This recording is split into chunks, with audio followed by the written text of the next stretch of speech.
Au nom du Père et du Fils et du Saint-Esprit, ainsi soit-il. Par la fête de la Toussaint hier, la liturgie nous a fait contempler la gloire de l'Église triomphante, où nos frères les saints voient Dieu face à face. Nous avons imploré leur intercession afin que nous puissions les rejoindre au terme de notre vie terrestre. Aujourd'hui, la liturgie dirige nos regards vers l'Église souffrante, afin que nous puissions secourir nos frères par nos prières et nos bonnes œuvres. Cette Église souffrante n'est autre que ce qu'on appelle habituellement le purgatoire. Posons-nous quelques questions à ce sujet. Le purgatoire existe-t-il ? L'Église a toujours enseigné l'existence du purgatoire. Elle s'appuie sur une citation de la Sainte Écriture au 2e livre des Maccabées qui dit que c'est une sainte et salutaire pensée que de prier pour les défunts afin qu'ils soient délivrés de leurs péchés. Or, ceux qui sont au paradis n'ont pas besoin de prière, puisqu'ils sont parfaitement heureux, et ceux qui sont en enfer n'en ont pas besoin non plus, puisqu'ils ne peuvent être délivrés de leurs péchés. Il y a donc un lieu où les âmes sont retenues par leurs péchés, mais peuvent en être délivrées. Les pères de l'Église ont toujours enseigné l'existence du purgatoire. Ne citons que saint Grégoire de Nice au IVe siècle. Voici ce qu'il dit. « Celui qui est dans l'amitié du Christ et qui n'a pas achevé de se purifier de ses péchés en ce monde, en sera purifié au sortir de cette vie dans les flammes du purgatoire. Nous l'affirmons comme une vérité dogmatique et nous le croyons. » Saint Thomas d'Aquin, au XIIIe siècle, donne une explication théologique à l'existence du purgatoire que nous pouvons résumer ainsi. Le pécheur manque à l'amitié pour Dieu et commet envers lui une injustice par sa désobéissance. L'amitié sera réparée par la contrition et le ferme propos, mais la justice divine demande une compensation. Ce sera la peine due au péché. Après le pardon, elle doit être subie soit sous forme de pénitence volontaire en cette vie, soit sous forme de purification obligatoire dans l'autre.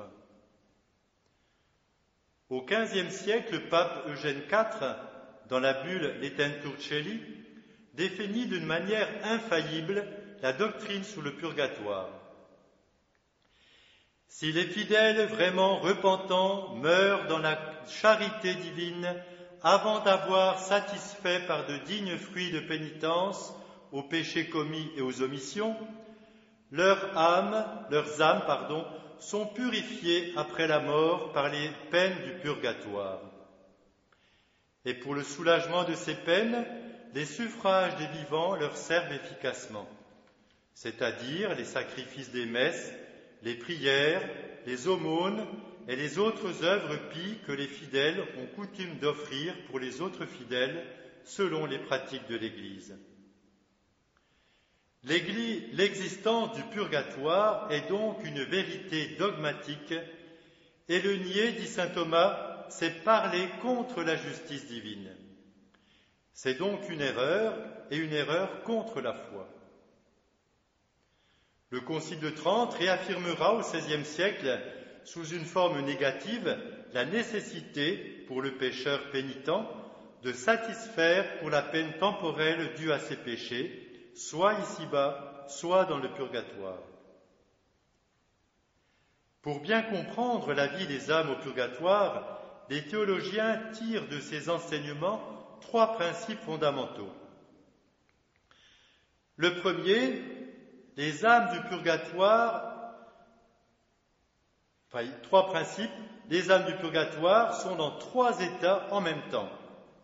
Le premier état, l'état de grâce.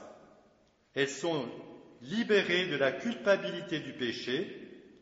Il n'y a de barrière entre elles et Dieu que les peines qu'elles souffrent et retardent la satisfaction de leur désir de voir Dieu. Deuxième état, elles sont en état de terme, c'est-à-dire elles ne peuvent plus intervenir dans leur destinée. Ce que sainte Catherine de Gênes explique ainsi. Étant affermies en la charité, elles ne peuvent en dévier par aucun défaut et n'ont d'autre volonté et désir que la pure volonté du parfait amour. Elles ne peuvent en être séparées en quoi que ce soit. Elles ne peuvent ni commettre de péché, ni mériter en s'en abstenant. Elles sont dans une paix incomparable, dit la Sainte, qui n'est surpassée que par celle des saints du ciel. Elles sont si satisfaites des dispositions divines à leur égard qu'elles ne peuvent penser ni à leur profit personnel, ni à leur souffrance. Par conséquent, elles ne voient pas qu'elles souffrent pour expier leurs péchés. Elles ne peuvent se dire, par exemple, « J'ai commis tel et tel péché pour lesquels je mérite d'être ici » ou « Si je les avais évités, je serais maintenant au ciel ». Ce retour sur elles-mêmes, dit la Sainte, serait une imperfection active qui ne peut exister dans l'état de charité parfaite dans laquelle sont ces âmes. Troisième état, elles sont dans un état de purification. L'âme est soumise à deux peines en purgatoire, dit saint Thomas. La peine du dent, c'est-à-dire l'ajournement de la vue de Dieu, et la peine du feu. Ces deux peines surpassent toutes les souffrances d'ici-bas et purifient l'âme. L'ajournement de la vue de Dieu est la plus grande de ces souffrances, car, dit saint Thomas, plus une chose est désirée, plus son absence est désagréable. Or, après la mort, Dieu excite dans les âmes justes le désir le plus intense qui serait réalisé si rien ne venait y faire obstacle. Donc, cet ajournement leur cause la plus grande souffrance. Quant au feu du purgatoire, sainte Catherine de Gênes explique son effet purificateur en le comparant à la purification de l'or. Plus l'or, dit-elle, contient d'alliage, plus il doit être purifié. Il est fondu par le feu qui détruit toutes les scories. Quand toutes les scories sont détruites, le feu n'a plus d'action sur lui, car seules ces impuretés peuvent être consumées. Ainsi en est-il du feu divin dans l'âme. Dieu la retient dans les flammes jusqu'à ce que chaque tache soit dévorée. L'âme atteint alors la plus haute perfection dont elle est capable et elle peut se reposer complètement en Dieu. Nous avons du mal à comprendre, mes frères, que la joie puisse être unie à la souffrance. C'est pourtant une réalité que sainte Catherine de Gênes explique ainsi. Les âmes du purgatoire, dit-elle, se trouvent si heureuses d'être placées sous la divine dépendance qu'on ne peut pas dire que leur peine soit une souffrance. Mais il est vrai qu'elles endurent des tourments qu'aucune langue ne peut décrire. Pour illustrer tout ce que nous venons de dire, laissons parler une âme du purgatoire. Les faits que je vais citer se sont passés à Foligno, en Italie, en 1859, et ont fait l'objet d'une enquête canonique par l'évêque qui a conclu à l'authenticité de ces faits. Le 4 novembre 1859, mourut au couvent des franciscaines de Foligno, sœur Thérèse, qui était maîtresse des novices et s'occupait du vestiaire des sœurs avec sœur Anna Félicie. Le 17 novembre, cette dernière entendit des gémissements dans le vestiaire. Elle va voir, elle ne voit personne. Elle commençait à avoir peur quand elle entendit une voix plaintive qui disait « Ô mon Dieu, que je souffre !» Elle reconnut la voix de sœur Thérèse et distingua son ombre qui se dirigeait vers la porte. Arrivée là, elle s'écria avec force « Voici un témoignage de la miséricorde de Dieu !» Elle frappa le panneau le plus élevé de la porte, y laissant creuser dans le bois calciné l'empreinte la plus parfaite de sa main droite, puis elle disparut. Sœur Thérèse était morte de peur. Elle appela au secours et toute la communauté s'empressa autour d'elle et constata la terrible empreinte avec l'odeur de brûlé. Toutes les sœurs se rendirent au chœur pour prier et faire pénitence pour leur sœur. La nouvelle se répandit le lendemain et suscita un élan de charité dans toutes les communautés de la ville. Le 18 novembre, sœur Anna Félicie était bien décidée à faire disparaître l'empreinte, quand soudain, sœur Thérèse lui apparut. « Tu ne dois pas enlever ce prodige qui a été ordonné par Dieu pour l'enseignement et l'amendement de tous.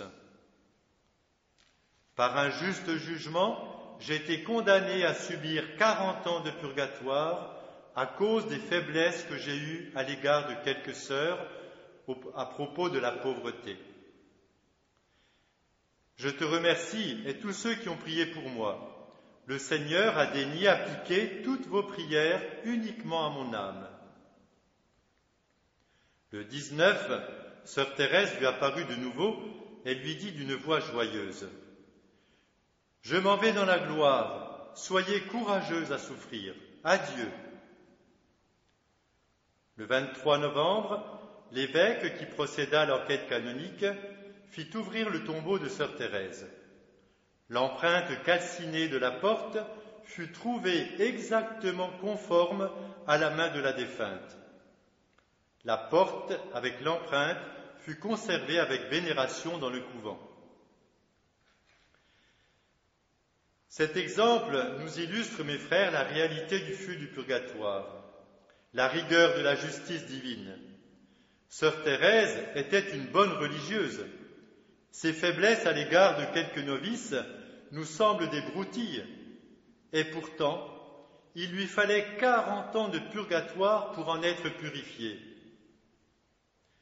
Nous voyons aussi à l'œuvre la communion des saints. Grâce à cet élan de prière, les 40 ans ont été réduits à 15 jours.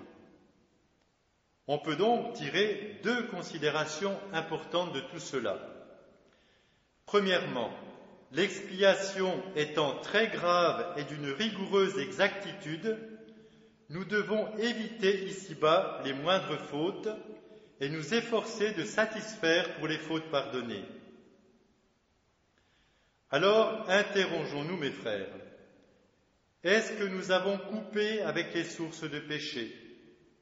Est-ce que nous sommes fidèles à nos résolutions? Où en sont nos pénitences, nos bonnes œuvres?